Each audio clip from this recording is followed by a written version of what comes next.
Brand New Day was a cowardly, commercialized X-Men story, and it does not bode well for the mutants' future in the MCU. Woof! Coming out swinging. Um, anyway, to my beautiful subscribers, all four of you, welcome back. Good morning, everyone else. I hope you're doing well, and please subscribe. Couple disclaimers before we begin. I am not the world's most educated X-Men fan. I don't enjoy soap operas, and my favorites have always been like Wolverine or Magic or Storm. I know, really niche favorites. But so sorry, Jean Grey, but I have waded through the muddy waters that is Chris Claremont's full run and watched most of the shows, so I'm relatively educated. Second, prepare yourself for major Brand New Day spoilers. Like, if you haven't seen the movie yet, stop watching this, watch the movie first. And then, third disclaimer, last one. My take here is low-key so schizo. Like, I haven't seen anyone else have anything else similarly espoused. So, just FYI, suspend your disbelief for just a second and just follow with me on this. I trust me, there's a point somewhere. Now, non-disclaimers. I know Spidey just as well as anyone. I read Stan Ditko, I read McFarlane, I read all the Ultimates, I read the damn Clone Saga. And I have written almost as many characters about the word, written almost as many words about the character as Bendis. So, actually, nearly as many. Sorry. Got a little heated there. But if that felt like an excessive amount of ethos to you, you, my friend, have never been a woman arguing anything in the world of comics or any real male-dominated space. Now, on to my actual claim. I watched Brand New Day last Thursday. I dressed up and everything. It was super cute. I may put a little picture up. Probably won't. And I freaking loved it. Spidey was emo, broke as a super genius could be. And so cool. This ain't Tony Super Cop no more. No, this is his own Super Cop. But he's guilt-ridden, married to the job, wisecracking menace of New York. The pacing was immaculate. So was the general tone, and the bits of humor they did have in there definitely didn't overwhelm the film, which I was nervous about, because you always have to be nervous about that with a Marvel Spider-Man film. But it was just, wow.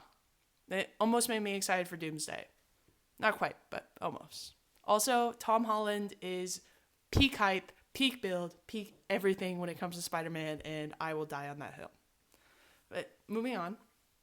After I finished the movie, I was left with one question. Well, one question and one issue. We'll get to my issue later.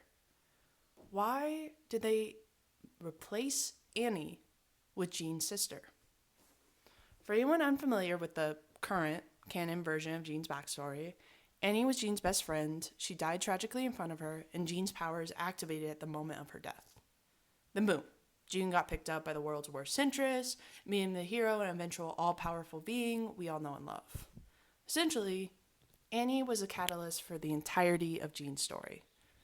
My hair messes up the microphone, so it was a little awkward, but we'll get through it together. Anyway, essentially, Annie was the catalyst for the entirety of Jean's story. In the movie, however, we meet Sarah. Sarah is Jean's sister in comics, one of her many siblings, but you know what she definitely isn't? The catalyst for Jean's powers activating. That was all Annie, with a little help from the car. And canonically, Sarah was decidedly not a mutant. I said there were plans for her to develop latent mutant powers, but those plans were never actualized because she was killed off. Plus, it was like the 80s/90s. Everyone who could possibly be a mutant was a mutant. But why? Anyways, I think nearly every other change to Jean's backstory makes sense. Of course, they wanted her, their antagonist, isolated, abandoned, scorned by the government, blah, blah, blah. But why transform the entire catalyst for Jean's mission from her best friend into her biological sister? let's take a big step back and talk about the X-Men for a second. Now, where most of us are probably familiar with this whole notion, but we all know MLK Jr. isn't Xavier and Magneto isn't Malcolm X, but mutants as a whole have become an ever-evolving allegory for basically every marginalized group. And what is interesting is that in their earliest iterations, the X-Men were not intended to be an all-powerful metaphor for oppression. They were mostly a colorful collection of drama-ridden, superpowered crime fighters, and also polycule. But as time passed and more issues were published, Marvel readers, whether queer, people of color, or any level of intersectionality, began to relate to the X-Men. The audience projected its struggles onto its favorite polycule member, X-Men, and made them more analogous to their own, you know? So let's circle back to the Switch. You know what relationship audiences can't project a lesbian romance onto? Two sisters. Do you see where I'm going with this? Oh, preferably you shouldn't. Looking at you, Sam and Dean. But don't come for me. Supernatural fandom, I just don't consume. I don't hate, I promise. Continuing, there are plenty of surface level reasons for why making Annie Jean's sister might have seemed convenient. How else would they have had the same powers? How else would they end up in foster care together? Blah, blah, blah. Although, as it happens, foster care has been very well known to place unrelated children in the same home. So, I won't pretend to know the Marvel screenwriters' innermost thoughts. What I do know is that had Annie and Jean not been sisters, the Jean Grey / Annie relationship tag would be exploding right now. And my Instagram feed would definitely be clogged with shipping edits. So, why are they sisters? Don't they want that queer bait marketing? Anyway, let's return to the argument that their shared abilities make more sense if they also share DNA. First of all, that is not how the X gene works. Mutant families regularly produce wildly different powers when they produce more than one mutant at all. It's not guaranteed every sibling is going to have mutant abilities. Just look at Jean Grey's family for evidence. Secondly, name one set of non-twin mutant siblings who have the exact same abilities. There probably is one, and if you name it, I will bite you in the comments. But anyway, this is comic book science. Nothing is real. Every scientific explanation exclusively exists to support the story's themes. You know, everything in this story has a function. And you know what would have supported modern X-Men themes beautifully? Jean bonding with another girl in foster care because they share the same power. Two unrelated children, in every sense, finding one another because they are different from everyone else in the exact same way. Look at that! Look at that beautiful allegory sitting right in front of them. But nope. Let's make them sisters. And I think my word choice there of different is the final nail in the coffin for this movie's depiction of mutants. Not once in the entire film did anyone call Jean, or even Peter, different. No. They were special. They were exclusively described as special. And yeah, they are special. They have superpowers. But do you know what is significantly harder for a marginalized person to relate to? Feeling special. This is a personal part. Growing up in a red state with a religious family, it was very easy for me to feel different. This is my connect to you side of the argument. My friends would stay late after practice to watch the boys' basketball game, and I would stay late with them while pretending I was not absolutely smitten with one of my teammates. And I sure as hell did not feel special. I felt weird. I felt like some perverted freak who would die if anyone discovered how different I was. But then I could go home and I could read about the X-Men / watch X2 again and see that even the coolest, strongest, bravest heroes occasionally felt alienated by their peers, from their peers.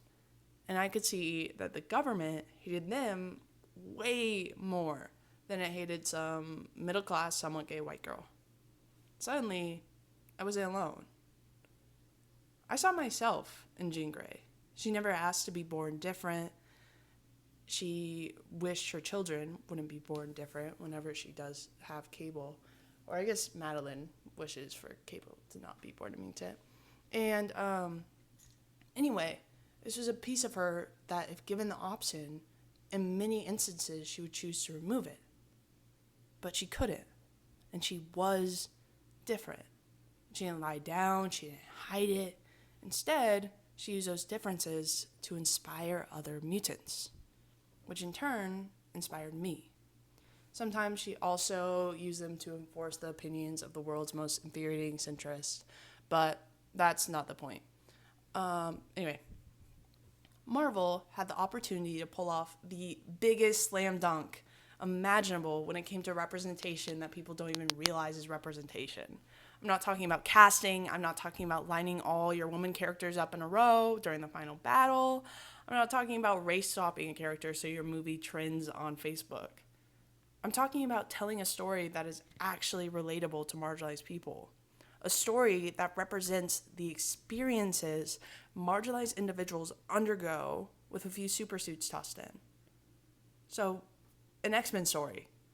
And maybe in the process of telling an actual X-Men story, tricking a few bigots into learning something about acceptance using the biggest blockbuster of the summer. And I think, historically now one of the 4 biggest blockbusters ever. You know what they did instead? They made them sisters. Because Lord forbid an Disney movie gets accidentally sentenced to being woke when it wasn't intended to be one of the woke ones. This ain't Captain Marvel. This is Spider-Man. Then Marvel might make a couple $1 million less. Imagine the horror. Anyway, this is all baseless hearsay from someone who genuinely enjoyed the movie. I'm just saying, this level of cowardice and a guaranteed moneymaker does not bode well for the Mutant Saga. And it may not be cowardice, most likely is unintentional and I'm being really schizo. But I just think when you aim to tell a story that has been such a footstone in so many people's own life, it's really important to be intentional and realize what allegories could be formed here, you know? I think that's the responsibility of any X-Men writer. And moving on to my actual issue, what was up with this movie's complete acceptance of mass surveillance? At least pretend you aren't sponsored by Flock. You don't have Bush-era politics to hide behind anymore, Disney. I guess the mass surveillance has always been there. If you rewatch the Avengers, even the first one, there's lots of mass surveillance. But at least we were, scared out of it because of Ultron, but we'll see. Maybe they're going to be really smart with it and be like, look, this is bad, and do the Mutants versus Avengers kind of thing. We'll see. Overall, thank you for watching and for sticking around through my rambling. Please let me know your thoughts and what you thought of the movie. I am very excited to hear what you all think, all my 4 beautiful subscribers. And don't forget to destroy all your local fog cameras. Have a lovely day. Okay. Cut. Yeah, I hope everyone liked that. That's my actual outro. Okay, outro me. Did everyone grab a drink this time? I hope so. I'm not sure if holding the mic will work, but I don't really want to refilm this for a 3rd time. I prefer to just plow through and make you guys deal with it. So let me know. Also, I got a haircut. That's why it looks a little trash right now. I haven't figured out how to style it yet, but low-key got bangs, yo. Look at this. Bangs check. So yeah, I'll see you all soon. Bye.